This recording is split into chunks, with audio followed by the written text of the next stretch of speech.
system. When you press the parking brake button on the vehicle, the air is directed into the parking brake part of the double brake chamber. This has the effect of releasing the vehicle parking brake. When you press the brake pedal, the air is directed into the service section of the brake chamber. This has the effect of pushing the push rod, which will then rotate the S-cam. In this way, you apply the brakes on all the wheels of the vehicle. The friction of the brake linings against the drum causes braking. This friction causes the wear of the brake linings. This wear has the effect of increasing the stroke of the push rod. All this results in a lack of effectiveness of the brake of this wheel. This is when the self-adjusting lever should come into operation and compensate for wear. The braking system of a heavy vehicle is effective when the brakes all apply equal pressure on each of the wheels of the vehicle.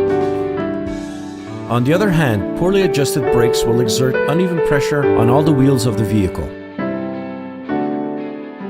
This will have the effect of soliciting more the wheels that are well adjusted and thus cause overheating.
want to do is to remove the caging bolt that's here on a kind of a storage pocket on the side of the brake chamber. Now this bolt has tabs on it, and these tabs need to be inserted into the brake chamber. I'm going to pull the weather seal off, and you need to insert this bolt inside the chamber into the end of the center shaft until it comes contact, and then you can lock it in. In order to show this a little bit better, I've got a cutaway here, and I'll remove the weather plug here. Here's where this bolt is going into. You're basically inserting it into the slot, and you're turning it about half a turn. And then you can pull on it about a half an inch out, and it's locked in. So that's how you want to insert it into the chamber. So I'm going to come back over here to the brake chamber. I'm going to insert it in. Now what you need to make sure you do is you need to use the washer, because if you don't use the washer and you just run the nut down, as you can see from the size of the hole in the nut, it'll pull that nut right through the chamber housing. So you need to make sure you always use a washer. I'm going to go ahead and thread it on. I'm going to thread the nut up. Everything's tight. The next thing you want to use is a special socket. Now you can use a box end wrench, but the socket is 5 inches long, it's 5 inches deep, and it's made for caging a brake chamber, because as we cage it, this bolt's going to come out.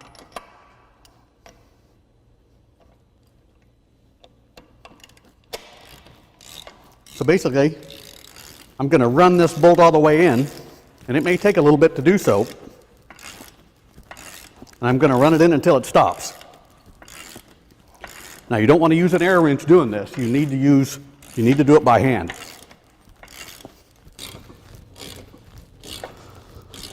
So as you're collapsing the spring, you're going to feel it get tighter and tighter, and there it comes to a stop. So I know that I've got the spring completely collapsed. That's why you want to use and do this by